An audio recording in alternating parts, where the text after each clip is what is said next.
Setelah teman-teman berhasil mendaftar TikTok Affiliate dan telah berhasil memunculkan keranjang kuning di akunnya, sekarang teman-teman harus bisa meriset produk.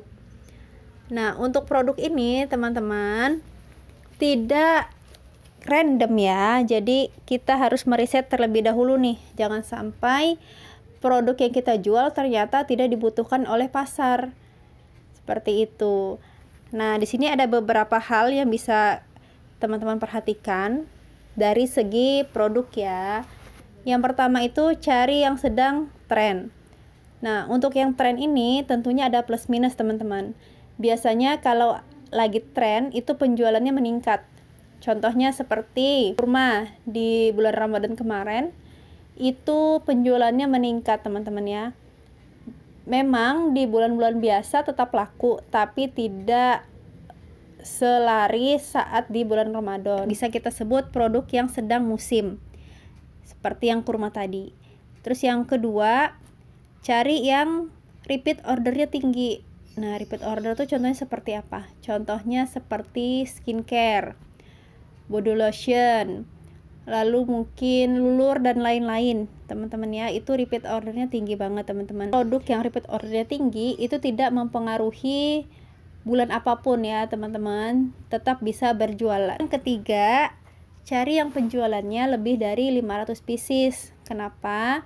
Karena sama seperti kita nih, kalau misalkan mau beli suatu produk online, baik itu di toko orange, toko hijau, ataupun toko biru, kita pasti lihat jumlah penjualannya, lalu kita akan melihat testimoninya.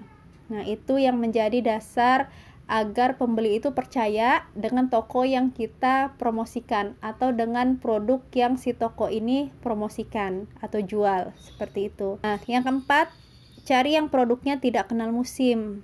Nah, kira-kira apa yang tidak kenal musim?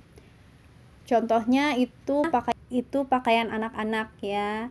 Nah, pakaian anak-anak itu kan contohnya nih, yang namanya anak-anak itu kan pertumbuhannya sangat cepat ya. Perasaan baru bulan kemarin kita beli baju, 2 bulan kemudian bajunya sudah kekecilan. Perasaan baru kemarin beli sendal, 3 bulan kemudian sendalnya sudah kekecilan gitu. Jadi untuk yang cari produknya tidak kenal musim, contohnya itu seperti baju anak-anak atau baju bayi, karena mereka pertumbuhannya cepat sekali ya. Lalu yang kelima teman-teman, carilah produk sesuai dengan momennya. Nah, contoh nih, momen sekarang ini mau kenaikan kelas atau mau tahun ajaran baru, dari TK ke SD, dari SD ke SMP, dari SMP ke SMA, ataupun dari kelas 1 naik ke kelas 2, seperti itu ya teman-teman, atau dari kelas 2 naik kelas 3. Nah, teman-teman bisa lihat nih, bisa memanfaatkan peluang ini, teman-teman bisa berjualan. Misalkan tas sekolah, sepatu, baju seragam, buku-buku, perlengkapan anak, perlengkapan sekolah ya, perlengkapan sekolah dan lain-lain. Nah, itu momennya. Teman-teman bisa memanfaatkan. Kalau misalkan momennya lebaran ya tentunya apa nih yang dibutuhkan lebaran? Misalkan gamis, baju koko, seperti itu. Lalu teman-teman juga cari yang teman-teman suka.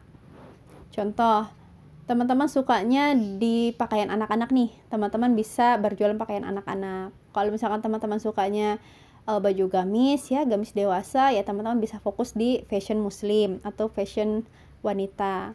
Seperti itu. Kalau misalkan teman-teman suka baju-baju cowok, menjualkan baju-baju cowok, ya teman-teman fokus saja di penjualan baju-baju untuk cowok gitu. Karena kalau misalkan kita suka dengan produknya, insya Allah kalau dalam proses pengeditan itu juga senang teman-teman ya. Terus selanjutnya dari segi kontennya. Nah, dari segi konten ini tentunya harapan kita agar FYP. Nah, untuk mencapai FYP itu, selain kita memakai musik yang viral, kita juga harus mencari gambar yang menarik.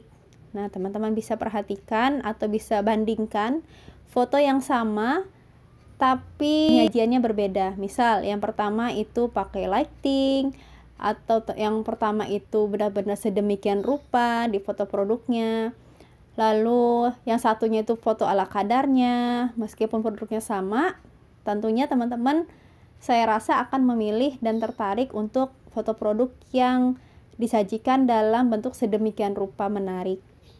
Seperti itu.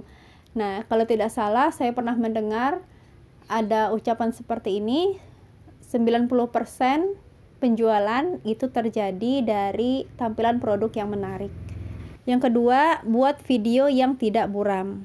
Nah, ini tentunya sangat berpengaruh ya teman-teman. Selain mencari gambar yang menarik, tentunya kita harus menyajikan video yang tidak buram.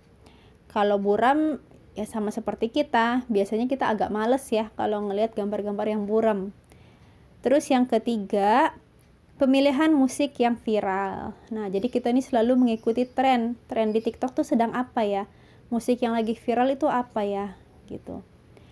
Lalu pemilihan deskripsi. Nah, pemilihan deskripsi ini, misalkan kita jualnya gamis, ya deskripsinya nanti berhubungan dengan gamis.